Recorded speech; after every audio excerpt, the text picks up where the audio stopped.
A very warm welcome to everyone. My name is Blossom Agarwal. I'm from Dallas, Texas. I want to welcome each one of you on day 6 of our 21 days of meditation program. As per our schedule, we will do first meditation, which is approximately for 40 minutes, followed by experience sharing. After that, we will have a wisdom session and all your questions will be answered in the end. Now, I will hand over to Shubhu to start the meditation. Welcome, Shubhu. Thank you so much, Blossom. Good morning and good evening, everyone. Of day 6. Yesterday, we had an amazing session by Sunil, where we talked about Sagar Manthan. The symbolic meaning of Sagar Manthan is the inner churning, right, which results in the self-transformation. In meditation, as we go inward, a lot of obstacles are going to show up. And for a spiritual seeker, these are not obstacles. There are no obstacles. These are opportunities. Every obstacle has a lesson, nicely hidden lesson inside. Every obstacle. It's all opportunities. To see it that way, to see an obstacle as an opportunity, we need the distance. Yesterday and many days, we've been talking about bird's eye view, right? The distance. Once we get the distance, it's all an opportunity. There is all lessons in there. And this is going to come through meditation and the practice of meditation.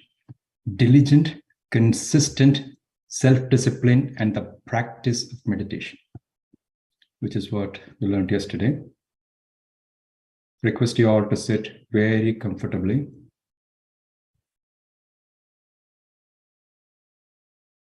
Please remove the spectacles.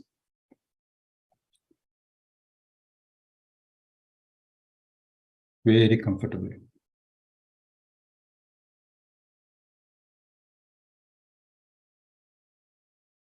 Close your eyes.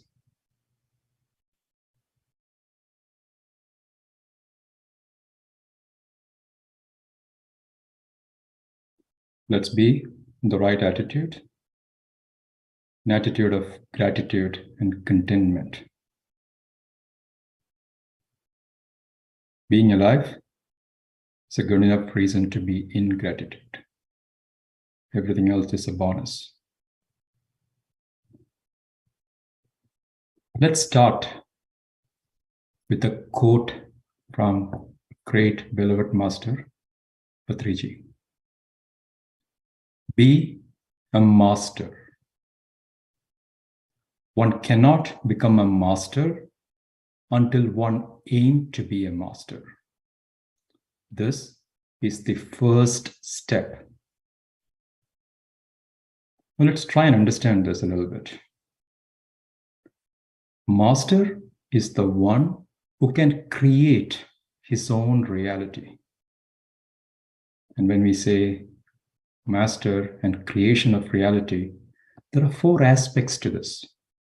Mastery over 4 aspects. Breath, energy, awareness, and thoughts. Start with the breath. Being with the breath as consistently as possible, right? Be with the breath. And this is all possible by understanding the science and the art of meditation. This can only be achieved through consistent practice. This is day 6, and this is what we're doing. Consistent practice of meditation. And that's the first aspect, being with the breath, using breath as the anchor. When we do this, right, when we be with the breath, as you can see, as you've already experienced, mind becomes still, calm, quiet, still, less thoughts. In this state, we receive a lot of energy. And that's the second aspect, energy of it, right? Energy is fuel. right? So the point is, when we say mastery over energy, how do we sustain the energy? We receive the energy. Now we have to sustain the energy and also direct this energy in the right way. And this is where the third and fourth aspect, which I talked about, comes in, which is the awareness and the thought. As you can see, as we know, energy is spent in countless thoughts through the day.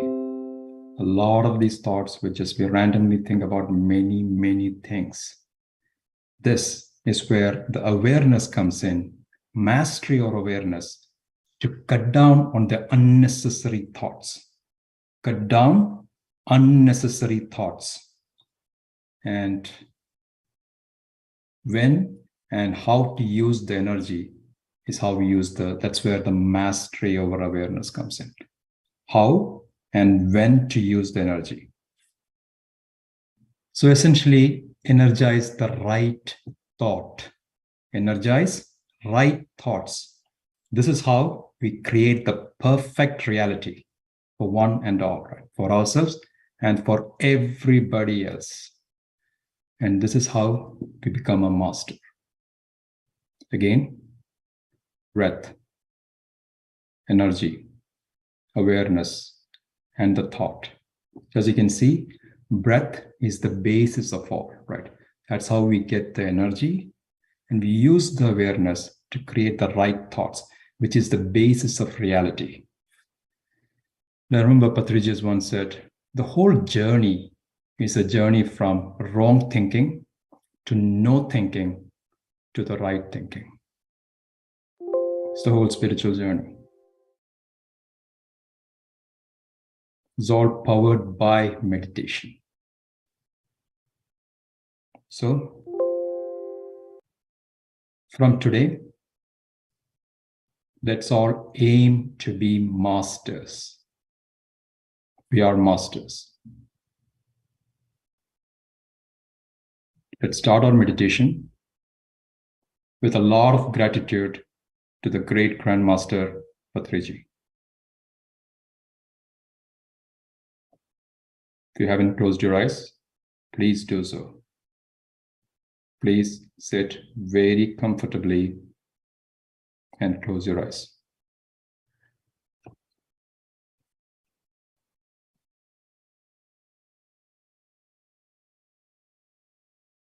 Comfort and relaxation. Be very comfortable, relax, relax. Scan through every part of your body. Have you parked your body? Are you still exerting anything? See if there is any tension anywhere. Foreheads. Is your forehead perfectly relaxed? Chin. Shoulders. Scan every part of our body. See if you're holding on to something. Relax.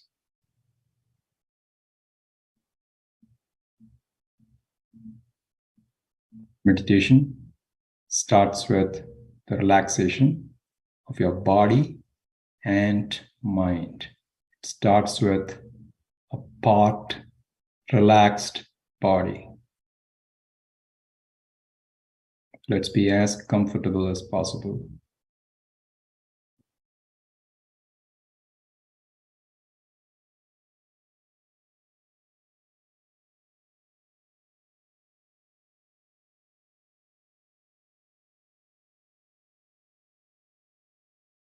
Let's drop all the expectations from this meditation.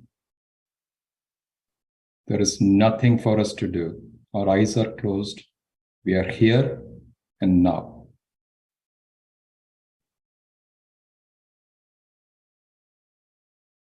Very, very relaxed.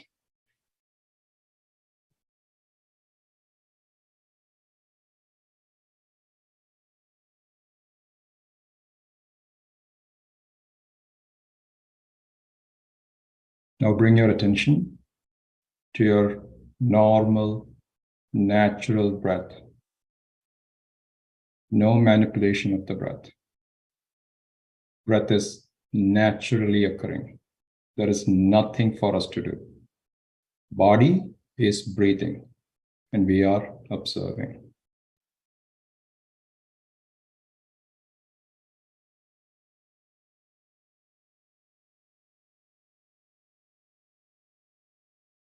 The in-breath, the out-breath. Just be with your every breath. Each breath is different. Can only be with the current breath, not with the past or the future. This is why breath brings us to the present moment.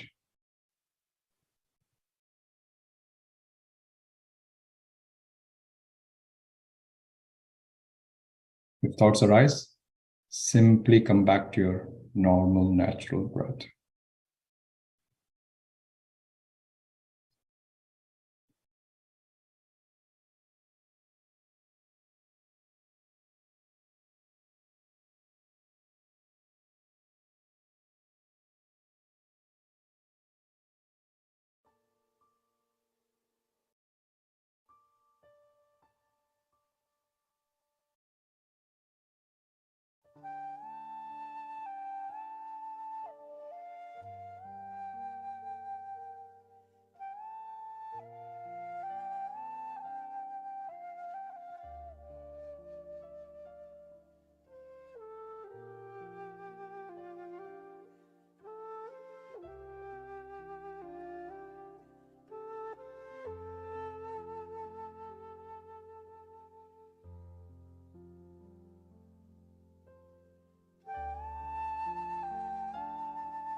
Let's not go with the thoughts.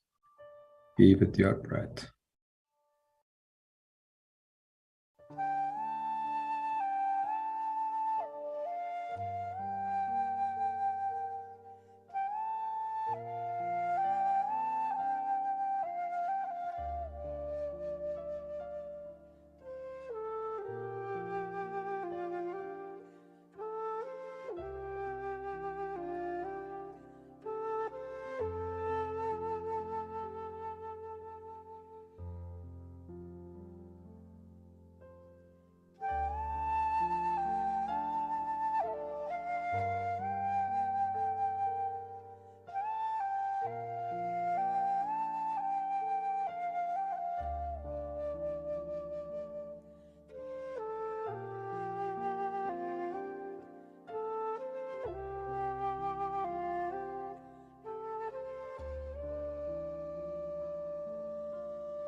Let's not go with the thoughts, dear friends.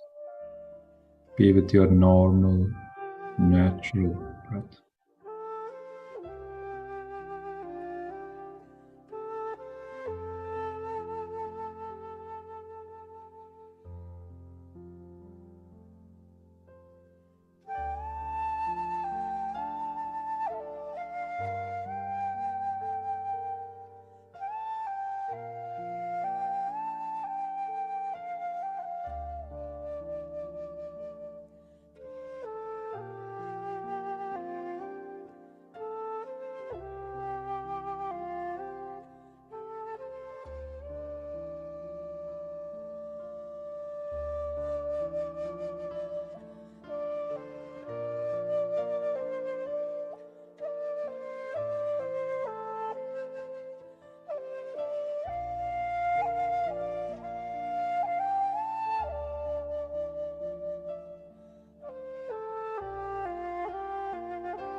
Let's continue being with our best friend, our breath, our friend for life.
Continue being with the breath, dear friends. Last 5 minutes.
Slowly come back, dear friends.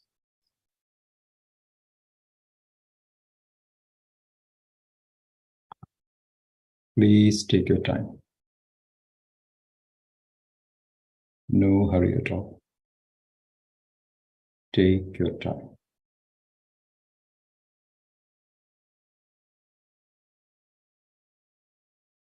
Slowly come back.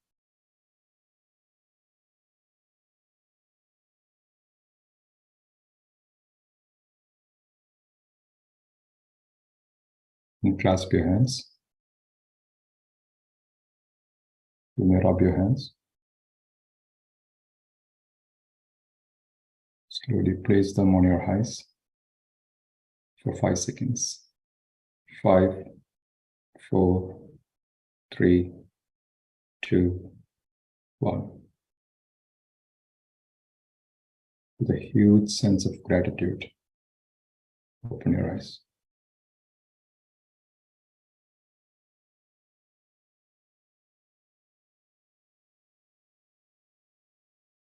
Thank you so much.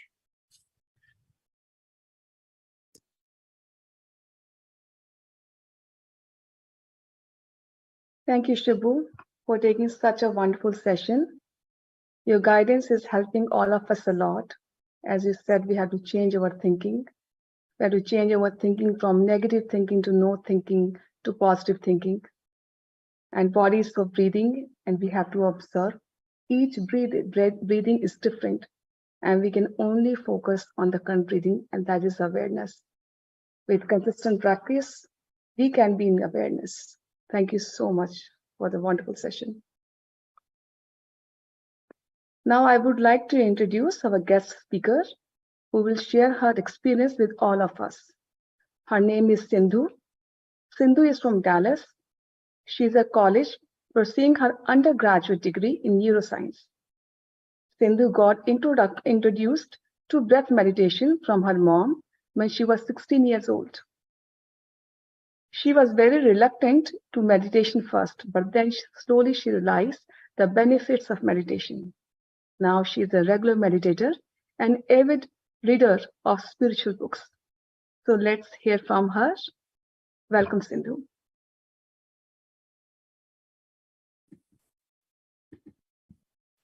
Okay. Hi, everyone. My name is Sindhu Bomineni. I'm 19 years old and I have been meditating for the past 2 to 3 years. So I learned meditation from my mom, and while I didn't really stick with it at the beginning, I soon started to really get into it. I did eventually start up a regular meditation practice, and now I do meditation for a minimum of 20 minutes daily, but I'll usually do a bit more. So I've been asked to share my experiences here, and the truth is I don't have like a single major experience. So I'm just going to share kind of like bits and pieces from my journey. So the first thing that I did was when I started doing meditation is that I started up a daily and regular meditation practice. At the beginning, this was only for like 5 minutes a day and then like 10 minutes a day. But even when I was starting to do just that little bit of meditation, the experiences I would get were like little bits of encouragement so that I would keep doing meditation. And these experiences included so one day I was sitting in meditation and I saw like this golden ball of light that came up on top of my head. I don't actually know what it was. I don't know if it really had a purpose other than being encouraging for me to continue to do meditation. But apparently I talked to my mom about it the next day, and she said apparently it was a third eye experience. So like these sorts of experiences stopped after some time, and it's because they were only for encouragement, but they were really important for me to continue to do meditation just so I wouldn't get discouraged and be like, oh, nothing was happening. So the next major event that was really important for me is that I became a vegetarian. And the whole process of me being a vegetarian was actually a very long one, and it took a really long time for me to go vegetarian. So when I started to do more meditation, I started questioning myself about eating meat. Whenever I would eat any chicken or something, I would feel like really disgusted with myself as to what I just ate. But I like the taste, just like everyone says, you like the taste. And so I continued to eat meat. So one day I had gotten Chick-fil-A and I ate it. And after that, the amount of disgust I had felt after eating it and what was inside of me was so great that I had decided not to eat anymore. But the problem was I still really, really liked the taste of meat. And so even after deciding not to eat, I started craving chicken so much because I was denying myself it. And the craving was so constant, and it was really hard to live with the craving. And I was actually about to give in. And then that night, I actually got a dream. So I don't usually remember my dreams. And this is actually the only dream I remember. And it's funny because I actually got yelled at in this dream. So in this dream, I was in my bedroom. I was sitting on the floor. I took out a Chick-fil-A sandwich from my nightstand. I ate it, nothing happened. And then the scene switched, and I was like climbing the stairs to go up a house. And as before I could enter through the door, there was this lady sitting right next to the door, and I don't know who she was or why she was there. But as soon as I saw her, she saw me and she got up and yelled at me, saying that I was vibrating at a lower vibration. And I was like, what? Who is this? But I don't know what happened because she was a very scary person. Like she yelled at me, like she looked very crazy. I got really scared. And after I got so scared that after that, like I never even looked at meat again. But the main reason I quit meat at that time was because of an ego thing, right? Like, oh, I was vibrating at a lower vibration. Like, who wants to do that? I always want to be in a higher vibration, right? Compared to everyone else. But I think after I quit meat, like, that's when I really started to realize that, like, it's not about lower and higher vibrations. It's about what you feel the best at. And so, like, I also realized through this experience that the power of setting intentions is so important. Whenever you set an intention, and even if that like thing that you want to do is really hard, the universe will always support you in any way that it can. It's always going to help you to realize and go forth with that intention. So another thing that I also want to talk about is also animal connection. So I actually used to work at Starbucks, and I chose Starbucks because like it's a coffee shop and you don't really have to deal with meat, So before I started working at Starbucks, I had quit eating eggs like in the raw form, like as like scrambled eggs or like omelets, but I still hadn't really made up my mind of whether I would eat eggs in like baked goods, like in cakes or like pastries or croissants. And so like on the first day when you go, like you have to like sample all of the things that Starbucks sells, like all of like the croissants and like the donuts and everything. And so those all have egg in them. And so I was like, I don't know if I want to eat. I don't know what I should tell my manager. Like I didn't know what to do. And so when I went, I actually overheard my manager and one of the other workers talking, and that worker was actually vegan. And so she didn't eat anything. And so she was telling the manager that, oh, I can't eat anything here. And so listening to that, that's when I realized that, oh, I also actually don't want to eat. I was just worried about what my manager would think or what she would say when I didn't eat anything. And so that experience really helped me to realize like how much the universe supports you, but also like how much coincidences there are. If you're in the present moment and if you're listening, like what's around you is always like nothing is accidental. Everything is a coincidence, and it's always there to help you in any way that it can. The last thing I want to talk about, which is also at Starbucks, is actually about animal connection. So at Starbucks, I mentioned, right, like it doesn't have anything to do with meat, like it's just coffee. But actually, Starbucks sells like breakfast sandwiches, and there are like meat in the breakfast sandwiches, and you have to warm it up. You have to put it in the toaster oven, like the oven thing, and then you have to give it to the customer. And so I had like a turkey sandwich in my hand. I was gonna pop it into the oven, but before I could do that, I actually saw like a vision, and the vision was actually of a turkey, and this turkey was like absolutely stunning. It was so beautiful. It was like a green open field, like its wings were spread, and the turkey was just such a beautiful animal, you know? It was so majestic. And I felt so happy looking at that turkey because the turkey was happy. It was so free. But like the vision ended, and then I realized where I was. I realized that the turkey was in my hands, and I realized that I had to put it in the oven. And then after I took it out in the oven, someone else was going to eat that. And that was kind of like the turning point for me. Like I quit working at Starbucks. I couldn't do it anymore. And I also started decreasing like all of the animal products that I consumed slowly. And actually, just a few months ago, I actually decided to go vegan. So I've been vegan for a few months now. So I'm very, very happy about that.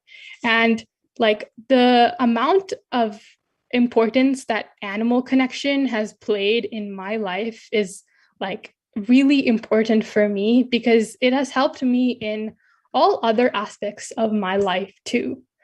But in addition to animal connection, like I've also been feeling more connected to nature. Like, for example, like whenever I touch a leaf, like the leaf always sends me energy. Like I can feel it in my fingertips. Like my fingertips will like tingle. And if it's like a big enough like plant or like a big enough tree, the energy will actually go, like it'll like shoot up like through my arm, and I can feel it going up through my arm.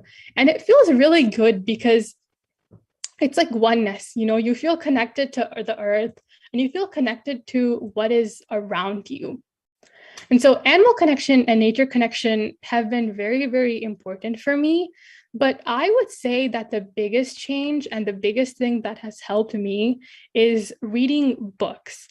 The truth is that books have an insane amount of knowledge. And so when I first started reading spiritual books, I really liked like the storybooks, as in the books that like were mainly based around the story. So for example, like the Untold Story of Sita, or like the Thousand Seeds of Joy, or like the Rukmini and the Turning of Time. All of those books were storybooks. They helped me understand the world around me. But I would say that the books that have really helped me the most to be who I am. I'm just gonna like list out a few books, but these are not the only books I've read. I've read like a lot more. These are probably just like the most influential, and they include like The Power of Now, Unified by like Mahatma Babaji, The Four Agreements, Seven Spiritual Laws, Your Soul's Plan by Robert Schwartz, and The Anatomy of Loneliness.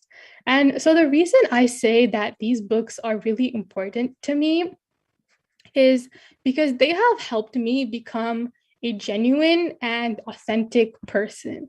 I think in our society, we always talk about being genuine and authentic, especially like with Instagram and social media and everything. But the truth is, no one actually knows how to be genuine and how to be authentic. And so these books have given me the knowledge on how to be genuine, which is speaking your truth, and how to be authentic, which is only doing things that you like to do and not things that you think you should be doing. While meditation has given me the strength to implement these books into my life. And so they're kind of like a combination that has had just an absolute impact on my life that I can't really even talk about how much the impact is. You know, without these books, without meditation, I wouldn't have been able to let the good things come into my life because I would have blocked it from happening. You know, now like there is an abundance of goodness in my life, and it's because I have created that through the power of meditation and through the power of these books and knowledge. And so everything that has happened to me so far has helped me realize that the purpose of this life is that you need to make life a celebration. You know, everything that you do can be joyful. Everything that you can do has to be blissful. And I wouldn't have had the courage to be this happy, like where I am, without meditation. And with this, I would like to end here. So thank y'all so much for listening. Yeah.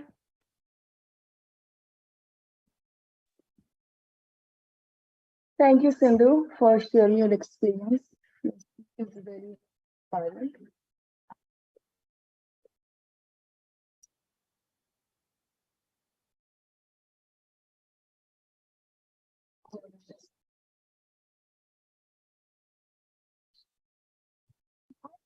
I can introduce.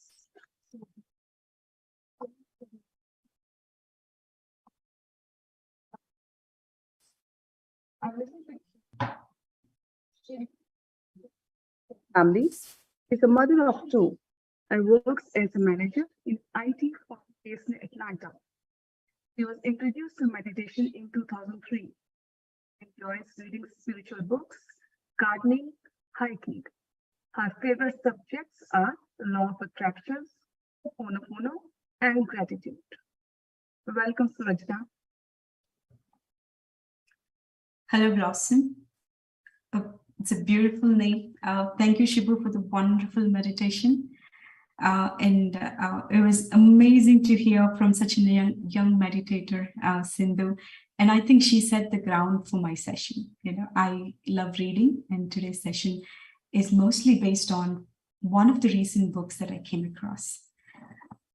Namaste to all who are on the call with deep gratitude to your presence and the opportunity that I have to come here and talk to you about something that touched my life deeply. Let me go ahead and present my screen.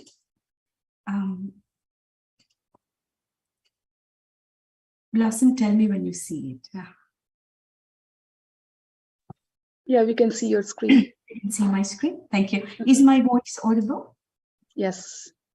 Thank you.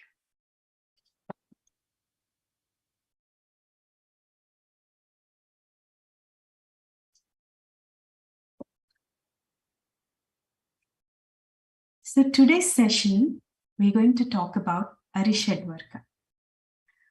What are Arishadvargas? How it impacts us, and what do we need to do? That is what we're going to discuss today.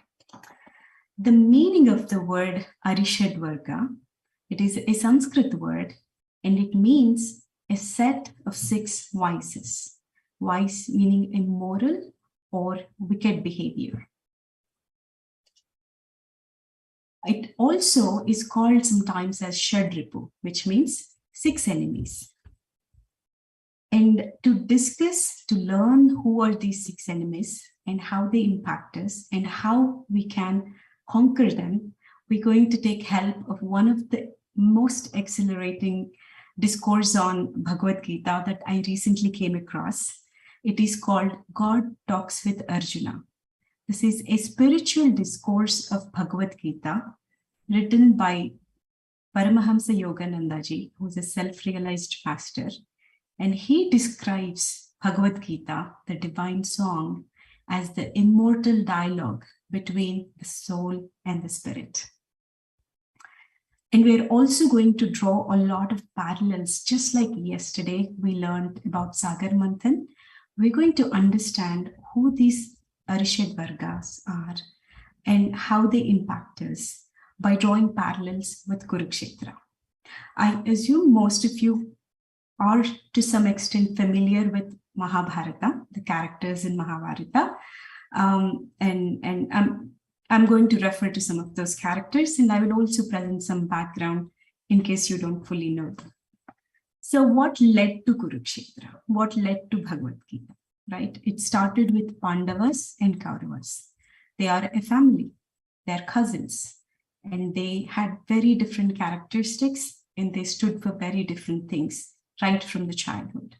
They never really got along together, but they've trained under the same guru, Dronacharya, and they grew to be the greatest warriors and kings of the time.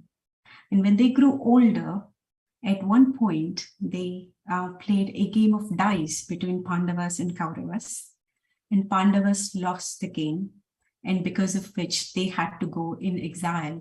They had to leave their kingdom. They had to go in exile for 13 years. And when they returned from the exile, from the Aranyavasam and Ajnatavasam, they asked Kauravas for their kingdom back. But Kauravas did not want to give it back because they had no other go. They had to declare a war, and hence the Kurukshetra. And the eve of the war, Arjuna, all Pandavas are standing one side and Kauravas are standing in front of them. And Arjuna scans through all the army that's in front of him. And he says, I cannot fight them. These are my uncles. These are my brothers and cousins. And these are my teachers and grandfather. I cannot fight them. And he says, this war is not worth it. And he drops his weapons. In that moment, Krishna reminds him of his duty and reminds him and gives us this greatest treasure that we call as Bhagavad Gita. So that was the Kurukshetra then. And how do we relate to the war that happened thousands of years ago to what is going on with us today? The Kurukshetra now is that before we all descended into the human body, or before we descended to the earth, we were a divine spark. And it is called as Aham Brahmasmi. I am the divine spark, or the universe itself. And as we descended into the body, the game of Maya, delusion, took over. And with that delusion, we lost our identity as divine. And now we think ourselves as who we are in the roles that we are playing, because of which we are in exile from our divine kingdom, from the love and the joy. And this is causing the suffering, the pain, the separation. Just a few days ago, Patriji's quotation that we learned under Master's slide, he said, when you think you are just a physical body, the paradise is lost.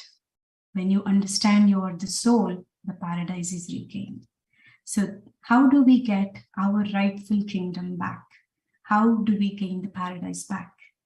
Well, this 21 days is just that, isn't it? We are learning meditation, and we're going to learn a lot of wisdom that would help us kickstart this journey. So Patriji gave 3-step process to it. Sadhana, regular practice of meditation. Swadhyaya, reading right books and right knowledge.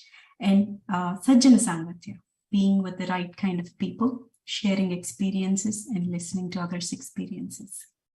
So as we embrace this journey, as we go through that, there are certain setbacks that we're going to run into. And those are nothing but Arishadvargas. And what are these things that may hold me back? They are the desires that drive wrong thoughts and actions. There are these 6 enemies that are within us. These are very smart and cunning. If they were outside, it would have been much easier for us to conquer them. However, they hide within us.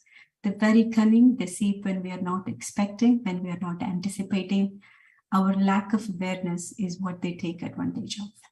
So the 6 defects or 6 enemies are Kama, Krodha, Lobha, Moha, Mada, Matsarya.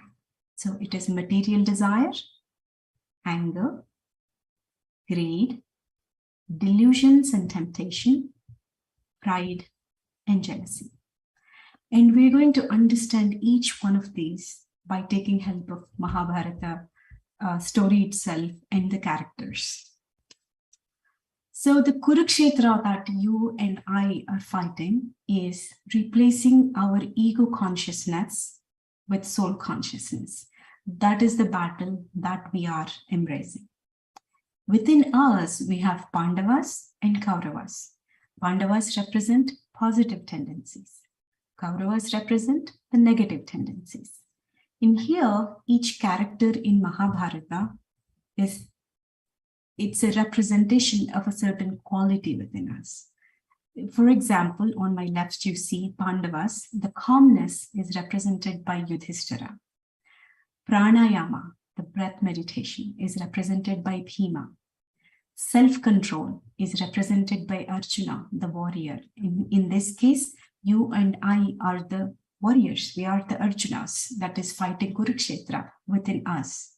And Niyama is represented by Nakul, and Yama is represented by Sahadev. Niyama, Yama are do's and don'ts. On the other side, Kauravas, material desire, is represented by Duryodhana. Anger is represented by Dushasana. Habit is represented by Dronacharya. Desire is represented by Karna. Let's get into our first Arishadvarga, Kama. In other words, it's also called lust, which is represented by Duryodhana. It is all about I, me, and mine. And the book says lust is abuse of any or all of the senses through the pursuit of pleasure for sense gratification. So it is abuse of any or all senses through the pursuit of pleasure for sense gratification. A lot of times we think we are basically running for the needs of what we need to do, right? But without knowing, we cross the border and we go from moderation, the middle path, to the lust. And here, through sense of sight, we lust the material. When we see something, we want it. You see a shiny new car, you want it. Even though you have one, you desire another one. You see a beautiful home, you want it. You see a great outfit, we want it. None of these are needs. A lot of times they're not even necessaries. But what I brings to the mind is being desired by the mind, Kama, right? So it is the sense of sight that brings the information, that creates the desire within us to seek things, material object. Through sense of hearing, we love the sweet slow poisoning of flattery. We would love to hear the sounds that make us feel good about ourselves, make us want to hear the same sounds, right? Something about me, something about mine, something about all about me is through sense of hearing. Lustful sense of smell, we are enticed towards wrong environments and actions. This requires no explanation. And food and drink, a lot of times we indulge in food at the cost of health. It's rarely ever happens that we walk into a great restaurant that serves a buffet, or you go to a dinner party, and we come back and say, I just ate as much as I needed, right? It's never the case. Just because it is there, just because we like it, we indulge into it. And through the sense of touch, the inordinate physical comforts, the sense of bed, we do not want to get up in the morning. The warmth of the bed holds us back. That gives us a desire to stay in there longer. And we also, through sense of touch, abuse the creative sex impulse. So basically wrapping up Kama, which is the strongest of the enemies. As you see, Duryodhana is the strongest of the Kuru warriors. It seeks sense gratification. It is all about I, me, and mine. And we will get into how we can conquer this. So that is the first of our enemies, which is Kama. The second one is Krodha, anger. Anger is represented by Dushasana. Dushasana. Shasana is controlling. Du is impossible. So somebody who is impossible to control. That is anger, the definition of anger. Paramahamsa Yoganandaji says, anger causes us to be enveloped in delusion, which then obscures the memory of correct behaviors of the self, causing decay of discriminative faculty. And annihilation of right behavior follows. So let's think about this. If this ever happened to any of you, that in anger, we use the words we don't mean. We do the actions that we don't intend to. We react in the ways you would not do it if you were in a calm mind. So anger basically takes over. We lose the control over our discriminative faculty. And we get into the actions and thoughts that you would not actually do it if you were in a calm mindset. So that is anger. And there is also another aspect of anger, which is righteous anger. At times, for the benefit of learning or for the benefit of discipline, you may display the anger. But what is the difference between the krodha anger and the righteous anger? In the righteous anger, you are in complete control over yourself, in your emotions, in your discriminative faculty. You are in complete control and you know why you're doing it. You know how far you're doing it. The second the purpose is served, you're back to your calm self. So that is the righteous anger. And let's look at who killed Duryodhana and Dushasana. They were killed by Bhima. Bhima represents pranayama, breath meditation. Through meditation, we bring the awareness. Through meditation, we can retain the calm mind that would tell us who is in the driving seat. Am I seeking things that are not necessary for me? Am I in control of my emotions and the situation? Am I executing the righteous anger for the benefit of the, either somebody you care for, or just to try to bring some discipline to go into the right direction? So Duryodhana and Dushasana, the two enemies, can be killed by breath meditation, by meditation itself. The third Arishadvarga is Lobha, which is greed.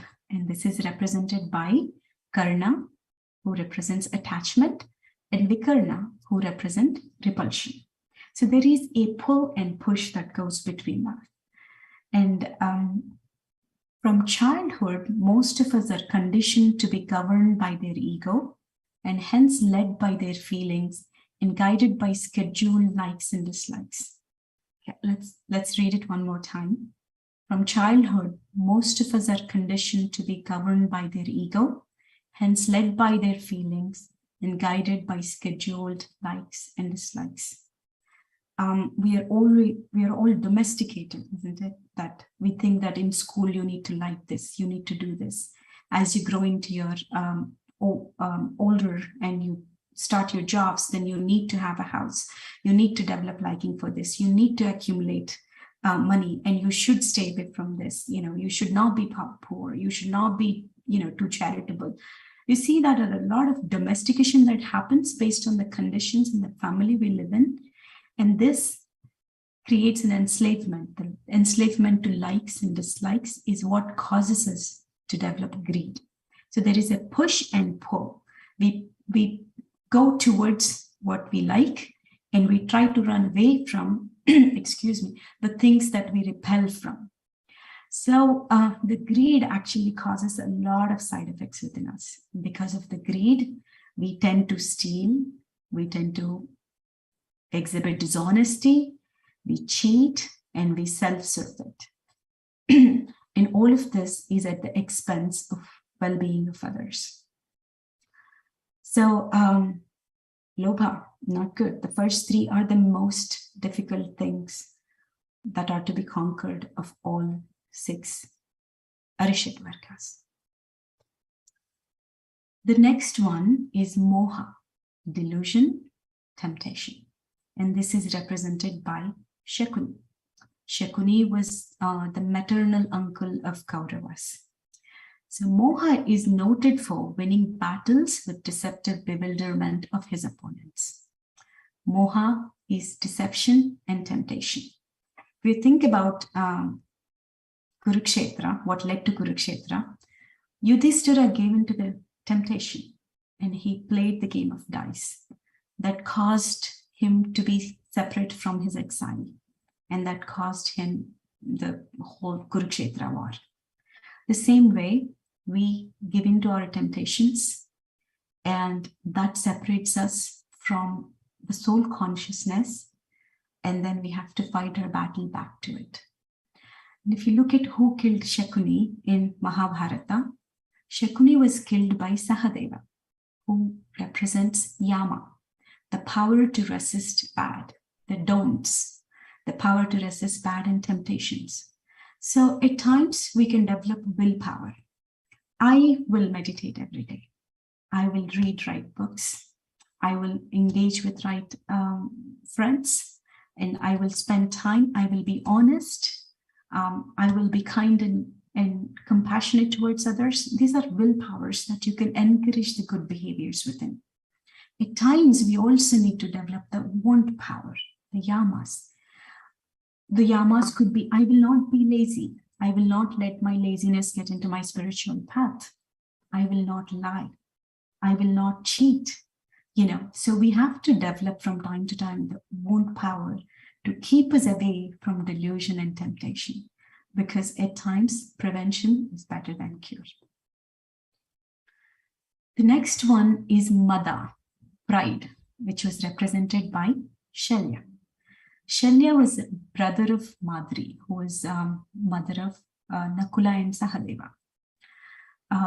And the story goes that Shalya actually sets out to go side with Pandavas and to fight the war from Pandavas' side. And he gets intercepted by Duryodhana, and Duryodhana offers Shalya a lot of gifts and flattery. Immediately in that instant, Shalya changes his mind and he fights on behalf of Kauravas.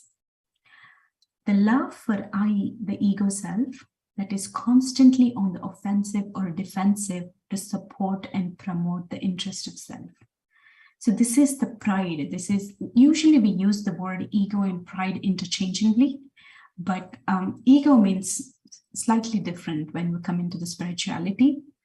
The pride is, I am better, I am superior, I am greater.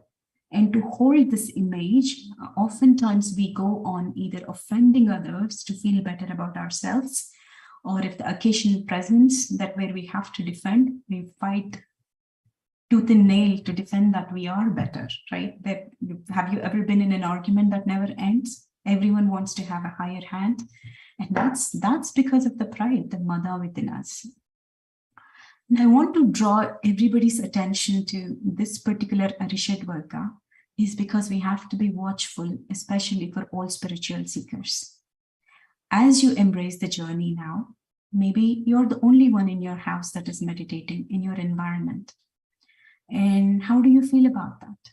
Do we feel pride that I am spending more time spiritually? I am meditating and you're not? Or I have been meditating for so many years, or I have had so many experiences. These are better experiences than yours. Is that creating pride within us?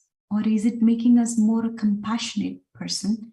So you even understand the other side of it, the one who does not want to meditate, the one who does not want to follow your path, or maybe somebody who would still like to stick to the old ways, or maybe, for example, Sindhu was talking about her journey into vegetarianism, right? And can we still be compassionate to somebody who eats meat in that case? So it is a huge trap. The pride of spirituality is huge. So be watchful, be mindful, and see where your actions and thoughts are coming from. And this is a beautiful, beautiful statement. I want to share it with all of you. And it says, God's mercy can be collected in the valleys of humility, not on the mountaintops of pride. That just tells everything, isn't it? The love, the universal love, can be collected only in the valleys of humility. It can never be found on the mountaintop of pride. Also, let's look at what Shalya did in Kurukshetra. Shalya kills Uttara Kumara, who is a son of Virat. In Mahabharata, Virat represents Samadhi, and offspring of Samadhi is joy. So if you have pride, you cannot have joy. If there is joy, there cannot be pride. So either you can have Shalya within you, or you can have Uttara Kumara. And at the end, Shalya was killed by Yudhishthira. The calmness and the stillness that comes from meditation is what can kill the pride within us. The last one is Matsarya, which means jealousy. And jealousy was represented by Kritavarma. Kritavarma was a Yadava king, but he fights on behalf of Kauravas. And the story is that Kritavarma never really liked Krishna. The bride he was promised was married to Krishna. So he was jealous of Krishna, and that jealousy led him to side with Kauravas. So what does jealousy lead? It leads us to desire and greed, and also as the thoughts of jealousy comes and goes, if you harbor that can be very dangerous. That can burn. But as the thoughts come, you do not give any power to them. You do not take any actions based on these emotions within you. The jealousy dies away, right? It's the awareness that you can bring, and by making it powerless, the actual emotion goes away. The Arishadvargas is gone away. If you think about it, Kritavarma did not die in Kurukshetra. He was just simply, the power was taken away when the war was lost by Kauravas. So those are 6 of the Arishadvargas or Shadripus that we all have as part of us. But what do we do about it when, we act upon these tendencies that are part of us for so many years, and they seep in so cunningly without realizing that we are acting out of it? What can we do, right? One thing that I suggest would work great is every day observe, reflect on what are the important events of the day, and think about, what did I operate from? Who was in the driving seat? Did I operate as a soul consciousness? Did I operate with kindness and honesty? Or did I empower my Kurus, Kauravas within me? If you acted out of either Kama, Krodha, Lobha, any of those, then you distance yourself. You say, that's not me. I will not do that. Develop the own power there. At the same time, if you did something out of kindness and compassion and love and friendship, nurture that. Then say, yes, that is me. That's the quality of my soul. That is my true nature. So take joy in doing, going in the right direction, putting few steps towards that. So encourage good inclinations and discourage bad inclinations, and realize what they are.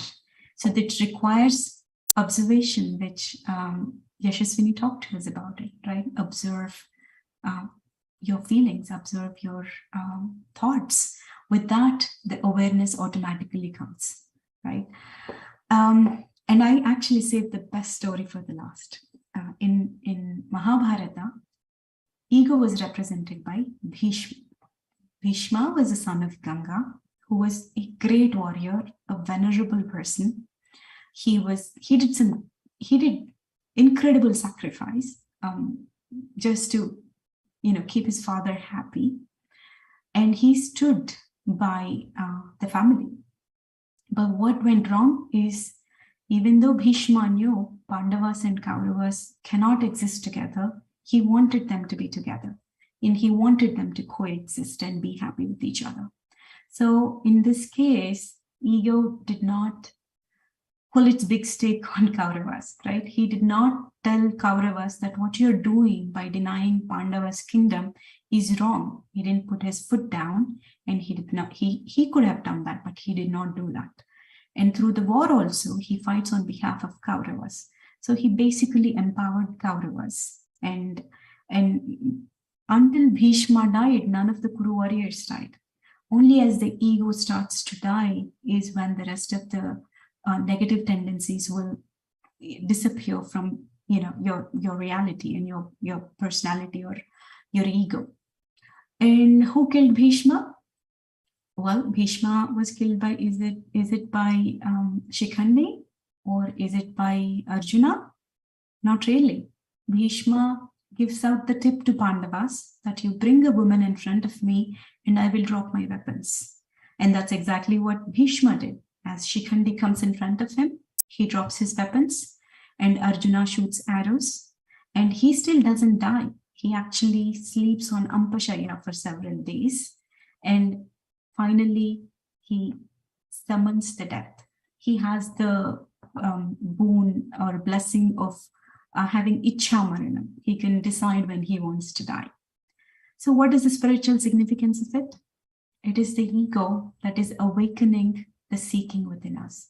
It is the ego that is waking that desire within us to follow the spiritual path, which will lead to the death of ego itself, isn't it? So that is the significance of ego, or Bhishma story in our life. Basically, Buddha said a long time ago, I think I heard it in my second grade lesson, that, the desires are never ending.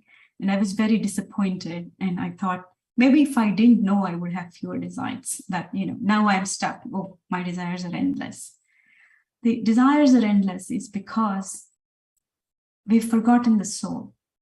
We constantly have this longing to reach that soul consciousness. And that translates into seeking one thing after another, one thing after another. Whereas the underlying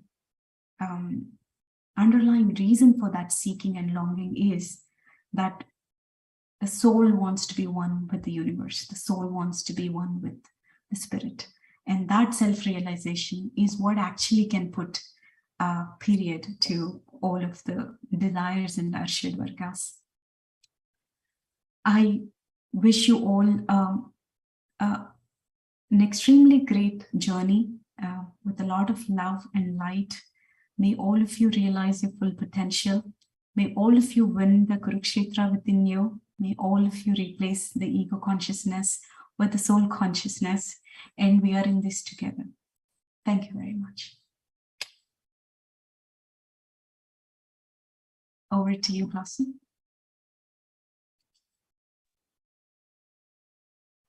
Thank you so much, Rajana, for describing all those Arishadvargas, Kam, Krodh, Lobh, Mohum, Mada, and Matsarya. And if we balance our desire, we can control our horses. Thank you so much. So my question is there any questions related to the topic participants needs to ask? Because there are a few questions which are in the chat group, but that are not related to our topic. That will be taken care by our volunteers, and that will be answered soon in our Telegram group chat also.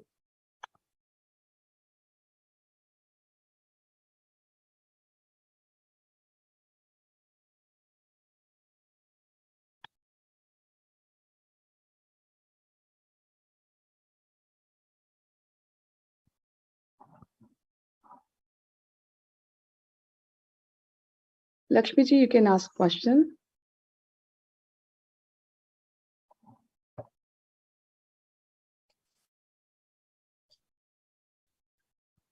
Hello, ma'am. Thank you so much. That was a really, really amazing topic that you have picked up, and the way you expressed, I couldn't even switch off my video, and I thought I'll go and keep cooking and listening, but still I couldn't do it. Forget about cooking. That's there every day. So I just left and I sat here. That was amazing. And the way you expressed and examples, that's excellent. So I have a question here. Maybe everyone would have it, but they might be like not ready to express, and but everybody goes through that. Initially, when I was into meditation, I do have friends, my kind of thing is I won't hurt anyone. I won't say no to anyone. Even if others talk bad, I can't just walk away from there.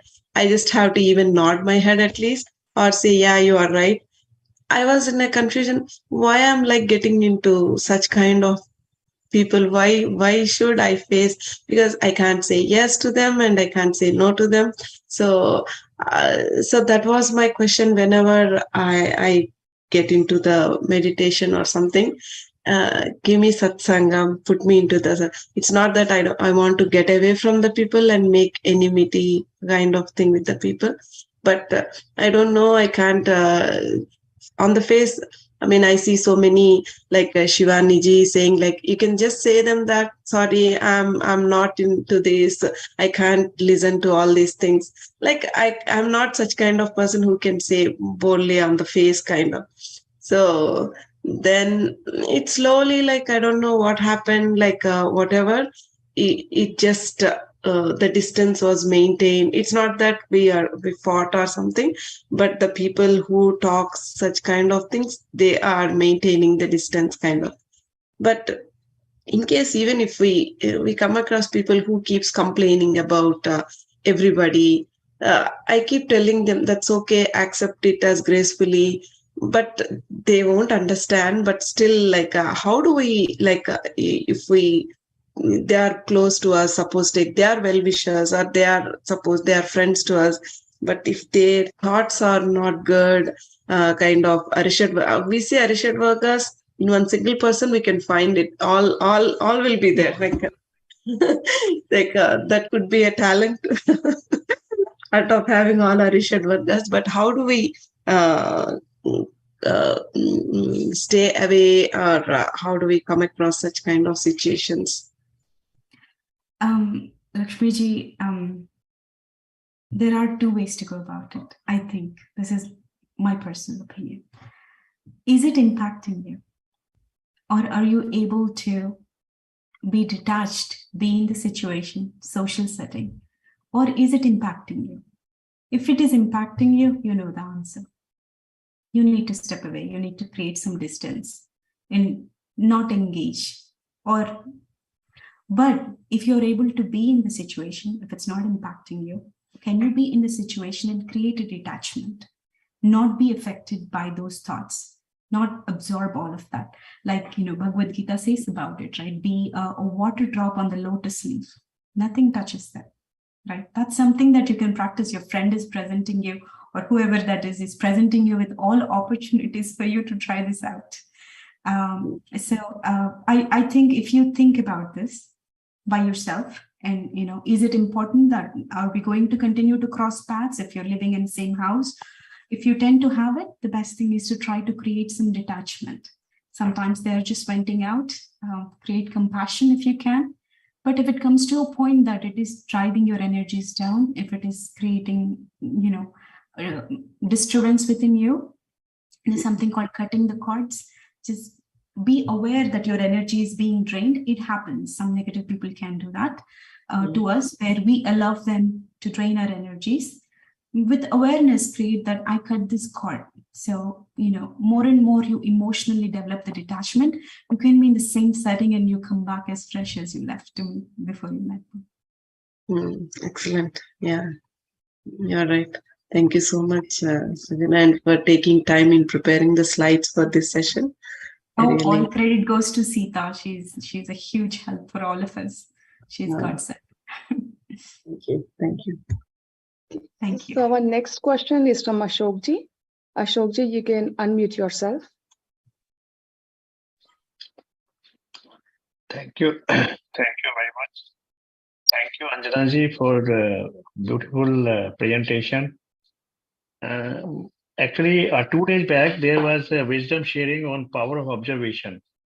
So I was having confusion between self-esteem and ego while doing self-observation. So I got some clarity, but today I think I'm very, very clear. I have understood that by dropping negative attributes and retaining positive attributes, so we can have a distinction between, very clear distinction between ego and self-esteem, because many times we shout, or we don't understand the other's perspective, and there is a conflict of interest and there is a fight. So I think by clearly understanding others' perspective and dropping negative attributes, so we can have a distinction and we can have a better life. That is what I have understood. Am I right?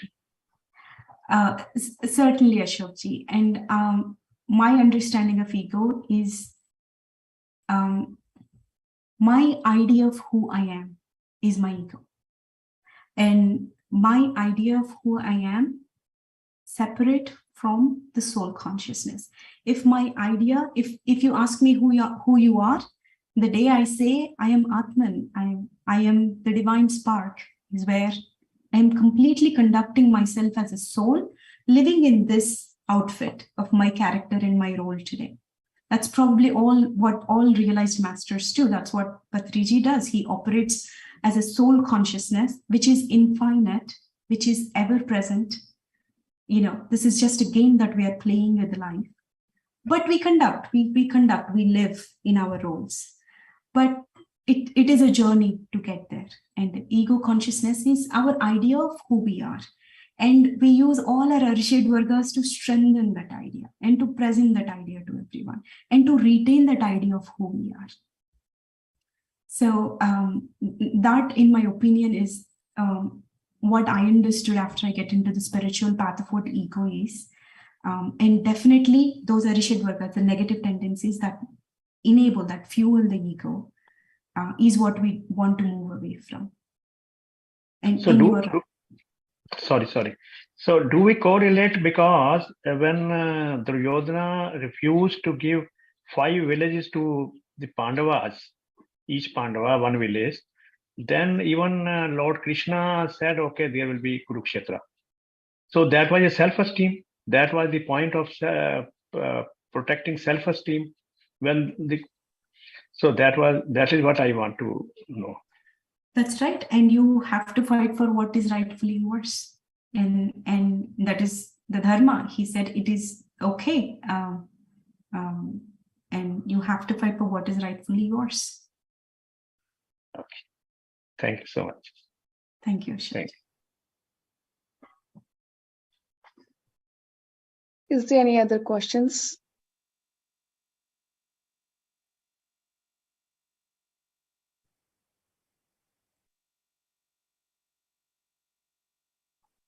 If not, we can wind up the session. And tomorrow we are going to have a wisdom sharing session by Sagar ji, and the topic is mind. And the second announcement is tomorrow is daylight saving, and this is applicable only to US folks. So tomorrow the session would be at 6:30 CST. So that's it from my side. Thank you all for joining. Thank you for everything. See you all tomorrow. Thank you. Thank you.